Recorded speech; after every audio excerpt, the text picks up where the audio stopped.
Hey everyone, Dr. Richard Lai here with Study Acupuncture with me. First of all, I want to apologize because I missed an episode last week, and it's all my fault because we went on a family trip to California for my friend's wedding. And I tried really hard to get everything done before the trip, like get all my work done, get ourselves packed, and get an episode out, but I just couldn't get it done. So now we're back from California, and here I am in the middle of the week getting an episode out for you. And I'm going to switch it up from my scheduled topic to a topic where I answer one of your questions. So this one actually comes from a Karen Olson, and she emailed in saying, Dr. Lai, I am really enjoying your podcast. You organize everything and simplify everything so well. I'm using them to study for the veterinary equivalent of the boards. Would you please consider an episode on liver patterns and specifically internal wind? I feel like wind and phlegm are such esoteric concepts, and the more I study, the more confused I get. If anyone could make that topic more clear, I think it would be you. Many thanks. Karen, many thanks to you. I appreciate you even emailing me and saying that to me. It actually means a lot, so thank you very much. All right, so let's answer this question and give you guys as much value as possible. But first, let's hear a quick word from our sponsor. And for those of you on YouTube, you won't see a sponsor message, but you're going to see some pictures from my trip.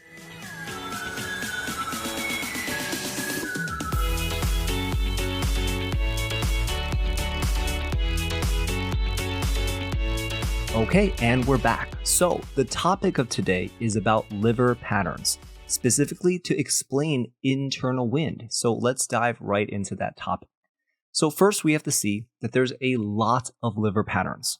There's full patterns, there's empty patterns, and then there's full and empty patterns. And I'm not even going to get into the combo patterns. But with the full and empty patterns, that's going to be the topic of this episode. So with full and empty patterns, we have things like liver yang rising. We also have liver wind. And then under liver wind, we have 4 patterns that generate wind. And the key word is generate. So number 1 is extreme heat generating wind.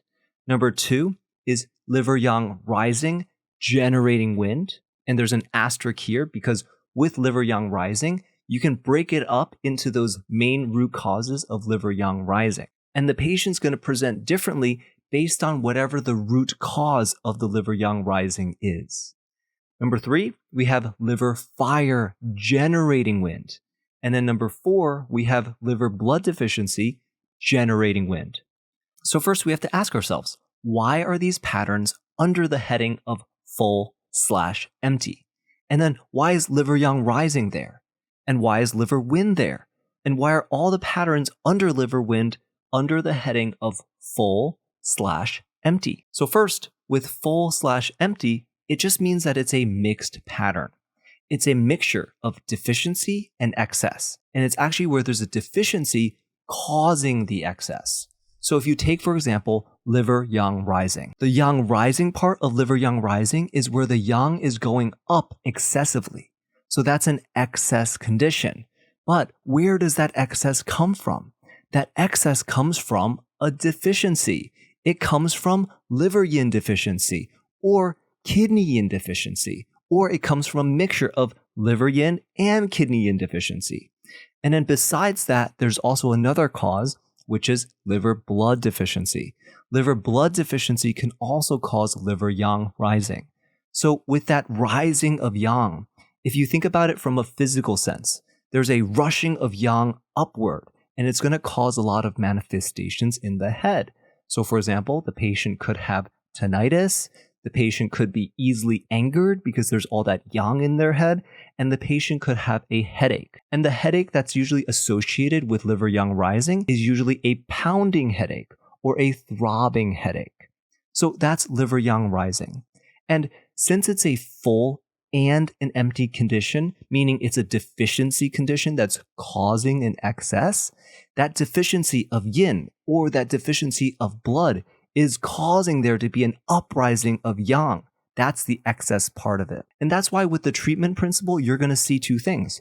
You're going to see, number 1, subdue liver yang, meaning subdue the excess part of it. And then it's going to say nourish. Nourish. That means that there's a deficiency there. So we have to nourish the yin or we nourish the blood. Now with liver yang rising, it can generate wind. And there's 3 main root causes of liver yang rising. And depending on the root, the patient's going to present with different manifestations. And we're going to get to all those different manifestations later in this episode. But first, let's talk about wind in general. So with liver wind, there's 4 main causes of liver wind. And these 4 causes are also a mixture of full and empty. And the thing with liver wind is that it's an internal wind. Because with wind, you have external wind and then you have internal wind. With external wind, it's the wind that can invade our body. It's an exterior pathogenic factor. So it can invade the exterior of our body. The exterior of our body we know is the lungs' defensive chi portion. So with that wind, it can invade our channels, and our patient can present differently depending on where and what channel is invaded. It can invade, for example, our face channels, and it can cause facial paralysis. It can invade any of the other channels in our body. Mostly, it's going to invade our yang channels. So it can settle in that yang channel, and it can reach a joint, and it can cause that joint to have stiffness or pain in that joint, which that's known as painful obstruction syndrome or B syndrome. And then, of course, there's internal wind. Now, with internal wind, it's not necessarily an invasion, but it's something generated internally. The key word is generated. And so the manifestations are going to be a little different. The manifestations are going to be things like tremors, tics, dizziness, vertigo, or even numbness. So you're not going to see those exterior manifestations like fever, aversion to cold, headache, or stiff neck. You're going to see internal signs instead because that wind is generated internally. It's just like in our physical world, wind is generated. So in our physical world, wind is a movement of air. And that movement of air happens because of heat and pressure. Because the sun is going to heat up the ground, it's going to heat up the water, and that heat is going to heat up the air above the ground and water. And there's going to be a difference between how fast the air heats up above the ground or above water. So because there's that difference in rate, that means there's going to be warmer air and there's going to be cooler air. And with warm air, it's going to rise up because heat rises up. Warm air is considered yang type. And with cool air, it's going to sink down. Cool air is considered yin type. And so that movement where it's moving up or moving down, it's going to cause wind. So internal wind is caused by the same principles, but it all boils down to the fact that internal wind is always related to a liver disharmony. So what are those liver disharmonies? There's 4 liver disharmonies that can cause liver wind. So first, we have extreme heat.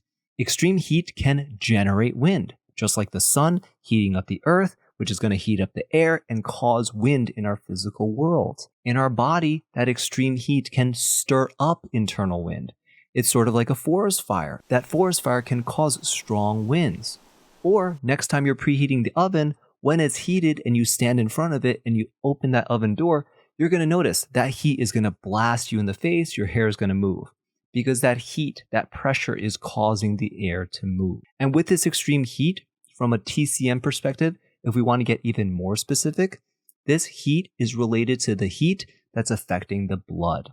And you can see that when you look at the pattern, heat victorious stirring wind, which is one of the patterns in the blood level of the 4 levels theory. When that heat affects the blood level, the yin is going to be injured, and that's going to cause yin deficiency, which in turn causes internal wind.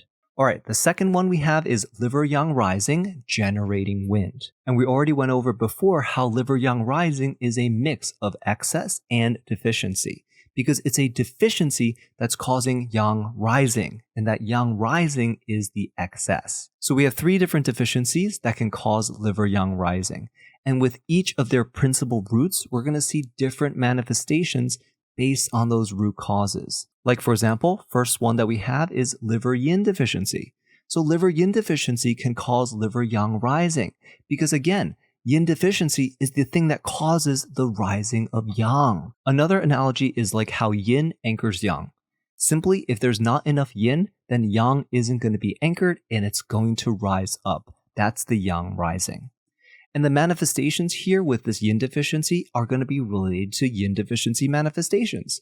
So you're going to see a tongue without coating. You're going to see dry manifestations like dry throat or dry eyes. So that's yin deficiency. Number 2, we have liver yin deficiency and kidney yin deficiency that's causing that liver yang rising. So with this one, you're going to see more manifestations related to liver yin and kidney yin deficiency. So you're going to see like blurred vision, dry eyes, or tongue without coating with that liver yin deficiency. And then with kidney yin deficiency, you're going to see things like backache, you're going to see night sweating, you're going to see scanty urination. And then lastly, but not leastly, for number 3, we have liver blood deficiency that's causing that liver yang rising. And with liver blood deficiency causing that liver yang rising, we're going to see manifestations related to blood deficiency. So we're going to see blurry vision, we're going to see poor memory, we're going to see numbness or tingling. So that's liver yang rising. And liver yang rising can generate wind. And those are all the different root causes for liver yang rising. All right, so now next up comes fire. So there's liver fire causing that wind. So this is a full condition. Now with this one, this usually happens if liver fire is allowed to sit in the patient for too long. And with liver fire, we're going to see all those regular manifestations of internal wind. We're going to see the tremors, we're going to see the dizziness, but we're also going to see liver fire manifestations. So we're going to see the red face, we're going to see the red eyes, we're going to see the red tongue with the yellow coating. And that's because it's liver fire that's generating or fanning the wind, just like how forest fires fan winds. And now the last pattern of this episode that we're going to go over is liver blood deficiency generating wind. Now before, we talked about how liver blood deficiency can also cause liver yang rising. But here, we're seeing that liver blood deficiency can also just be a direct cause of wind. And that's because with blood deficiency, there's going to be a space that's created in the blood vessel. And that empty space needs to be filled with something. So what is that filled with? It's filled with wind. It's just like when you're standing at the beach and there's wind gusting over the ocean. Or if you're waiting in the subway for the train to come, you're going to feel a draft in the subway station. Or even sometimes when you're standing in between buildings, you feel a draft. There's this empty space and wind is blowing through it.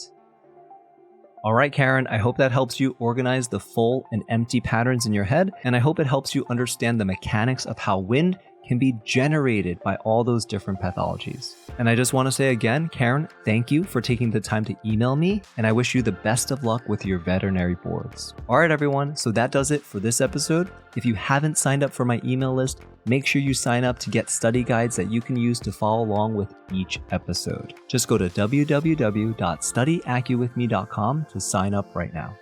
All right, everyone, until next time, God bless and happy studying.